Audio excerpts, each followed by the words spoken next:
Hi all. P S സിയുടെ പുതിയ notification വന്നിട്ടുണ്ട്. അപ്പൊ അറിയാത്തവരെല്ലാവരും എന്തായിരുന്നു ഈ ഒരു പോസ്റ്റിലേക്ക് അപ്ലൈ ചെയ്യുക കേട്ടോ. ഇത് അധികം ആരും പറഞ്ഞു കാണാത്ത ഒരു പോസ്റ്റ് ആണ്.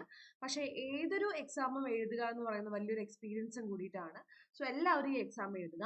അപ്പൊ ഇതിന്റെ കാറ്റഗറി നമ്പർ എന്ന് പറയുന്നത് 199/2029 ആണ്. അപ്പൊ ഇതിന്റെ നെയിം എന്തായിരുന്നു? Kerala state industrial development corporation limited ആണ്.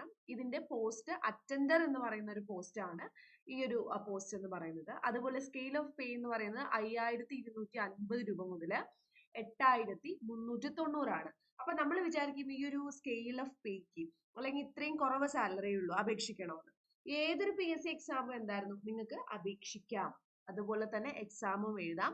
കോമ്പറ്റീഷൻ എത്ര വേക്കൻസി ഒന്നും നോക്കണ്ട, നിങ്ങൾ എക്സാം എഴുതുക. ഓരോ പി എസ് സി എഴുതുന്തോറും നിങ്ങളുടെ പി എസ് സി എഴുതുന്ന തഴക്കവും വഴക്കും കൂടും. അതുകൊണ്ട് നിങ്ങൾ എഴുതുക. നിങ്ങൾ അഥവാ ഇതിൽ പാസ്സാകുകയാണെങ്കിൽ നിങ്ങൾക്ക് ആ ജോലിയിൽ കയറിയിട്ട് പ്രമോഷനും കാര്യങ്ങളും എല്ലാം ഉണ്ട്. കൂടുതൽ വിദ്യാഭ്യാസം ഇനിയിപ്പോ 9ാം ക്ലാസ് 10ാം ക്ലാസ് വരെ മാത്രമാണ് ഉള്ളെങ്കിൽ പോലും എന്തായിരുന്നു അതിൽ കൂടുതൽ പഠിക്കാൻ നോക്കുക. പുതിയ പുതിയ ബൈ ട്രാൻസ്ഫർ വഴി നിങ്ങൾക്ക് മാറ്റങ്ങൾ ഉണ്ടാവും. അങ്ങനെ ഒത്തിരി കാര്യങ്ങളുണ്ട് കേട്ടോ. പിന്നെ നമ്മൾ പറഞ്ഞു 9ാം ക്ലാസ് ആണ് ഇതിന്റെ യോഗ്യത വരുന്നത്.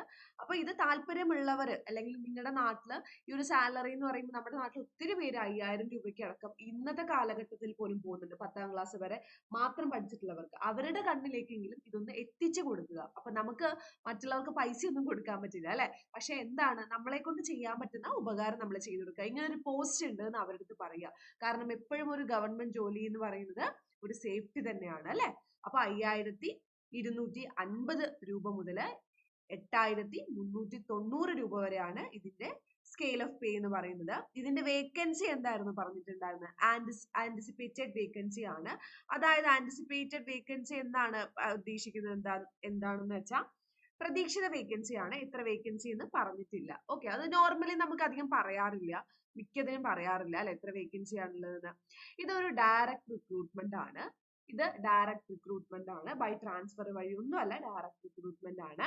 ഇതില് ഏജ് എത്രയാണ്? സാധാരണ പോലെ പി എസ് സി 18നും 36 വയസ്സിനും ഇടയിൽ പ്രായമുള്ള ആൾക്കാർക്കാണ് ഇത് എഴുതാൻ പറ്റുക. 18നും 36 വയസ്സിനും ഇടയിലുള്ള ആൾക്കാർക്ക്, പ്രായമുള്ള ആൾക്കാർക്ക് ഇത് എഴുതാം.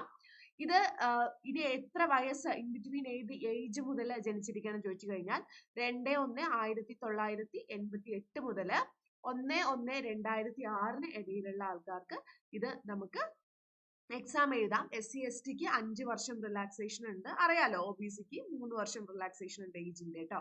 ഇനി ഇതിന്റെ ക്വാളിഫിക്കേഷൻ ആയിട്ട് പറയുന്നത് എന്തായിരുന്നു പറയുന്നത്?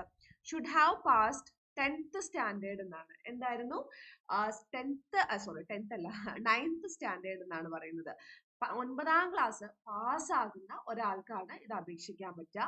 അതുപോലെ തന്നെ രണ്ടാമത്തെ പറയുന്നത് ഷുഡ് നോ സൈക്ലിംഗ് എന്നാണ് പറയുന്നത്. സൈക്കിൾ ചവിട്ടാൻ അറിയണം.